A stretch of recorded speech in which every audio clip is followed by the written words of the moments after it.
Hi Paul, hope you're well and welcome to your lesson. So first of all, great to see that you are in some nice warm sunny climate right now and you're getting out on the golf course and you're playing with the new ball flight and it seems to be giving you more control. Now in terms of the strikes, so you've been seeing that your strikes have been a little bit on the thin side and a little bit towards the toe when it's not quite been right. Now, two things to sort of highlight here. As we are setting up to go, when it comes to the ball position, obviously we talk more about sort of zonal ball positioning. What I see here is the ball is bordering on being too far forwards.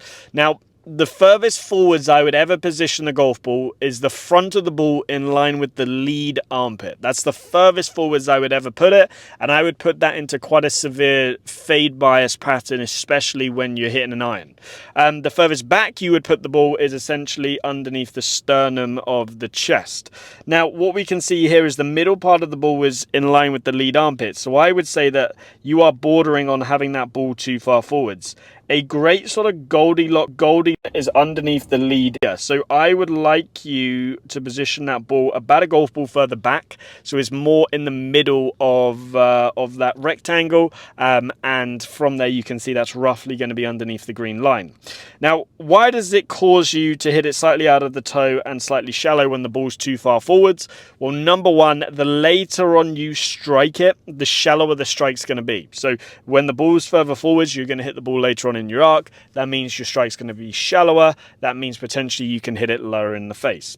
Number two is when the ball is further forwards, you give the club more time to start to arc back to the right for you, and that can start to present more of the toe of the club rather than the sweet spot. So that's the nice simple thing is just fixing that. And now the second thing that just sort of highlights to me, and I know we had a conversation about this before you left for your trip. If I draw a little line down from the center of your belt buckle and I draw a line across from the logo, this gives me a great guide as to where your hands are in the delivery position and what strike you're going to see.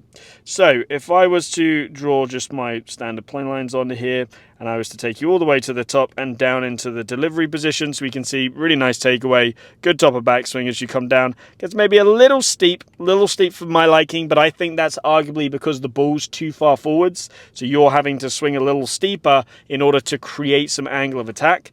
But in terms of the front on view, what we're going to see is as you come down and we pause you at this shaft parallel position here, number one, I like to see my golfers get their hands touching the line, and number two, you can see how they're back of that middle line. So let's just explain these two lines. So the middle line is looking more for a draw bias or fade bias position. Fade bias golfers will naturally have their hands slightly back of the line right there. This helps them arc the club a little bit more out to in through the ball, so I'm not too concerned about that. What I am a little bit more concerned about is, and again this relates to you struggling with toe strikes and thin shots, is as you're coming down you can see here your hands are above this green line there. So when your hands are above, if you imagine sort of like the swing arc, essentially now your hands are higher, which means the swing arc's going to be higher, which means it's going to be harder to take a divot. So essentially from here then now you have to throw with the hands. If you don't quite time it, that's when you're going to see the thin shots and toe shots, especially when you pair it up with the ball position. So for yourself, what I would say is let's move that ball position a little bit further back, and then let's try and get your hands down a little bit quicker so they get closer to that line in the downswing. So a nice simple swing thought is hands low as quick as possible. Or you can literally just say hands low hands, get my hands low. Anything along those lines is going to help you in terms of taking more of a divot, hitting it more in the center of the face rather than in the toe, and fixing those thin strikes, and as well as that, just doing the ball position. So you can see here, if I draw Collin Morikawa's lines on, so I go there and then I go through the center of the glove roughly, you can see as he comes down, we don't quite have the frame, but you can see somewhere in between these two frames, his hand's going to be touching the line because they're slightly above it there and the shaft isn't quite at shaft parallel to the ground. Then in the next frame where the shaft is below, you can see his hands are below the line. So the closer you can get to having your hands lower earlier, the easier it's going to be in terms of taking a divot. So here's an example that has a little bit better in terms of the frame rate, so we can actually pause it. Tommy Fleetwood. So you can see Tommy here as he comes down to shaft parallel to the ground. You see how his hands are touching that line right there? If I take you back to shaft parallel to the ground, you can see how your hands are higher. Now, one difference between yourself and Tommy, Tommy's hands are more towards the target. That's simply because he's a drawer of the golf ball. Yours are always going to be more behind yourself, so don't worry about that. That's just the fader's pattern. The key is getting those hands down lower. As you can see at shaft parallel, Tommy's hands are breaking that line, that horizontal line right there, versus yours was slightly back of it. That means that it's easier for him to take a divot. As you can see here, he's taking a nice healthy divot and getting that good compression. So let's jump over to the final video and let's go through this over there. Hi Paul, hope you're well and welcome to your lesson. So today is following on with what we've done before, but it's also reacting to what you've done in your rounds. So strike-wise, a little bit thin, a little bit out of the toe. So essentially that just means that as you're coming back into impact, the club is a little bit higher than what we want and a little bit closer to the body. So we've got to look, okay, what's causing that? First thing I would say is the ball position was just a little bit too far towards the front part of the zone, so underneath the lead armpit.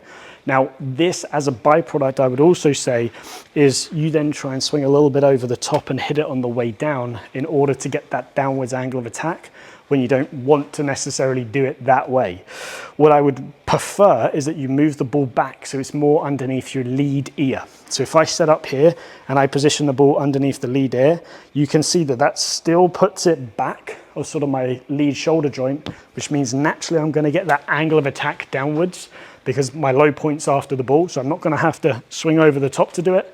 And second of all, it's also going to help me get that good contact because the club now has more time to continue to work down towards the ground, and also the angle of attack's more downwards, helping you fix the thin shots.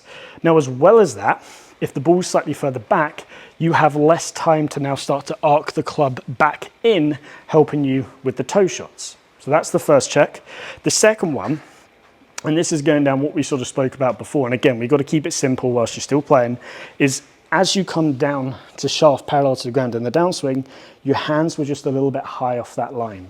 So what I want you to do some rehearsal swings of is swing to the top and feel like you can get your arms down as low as possible, as quick as possible.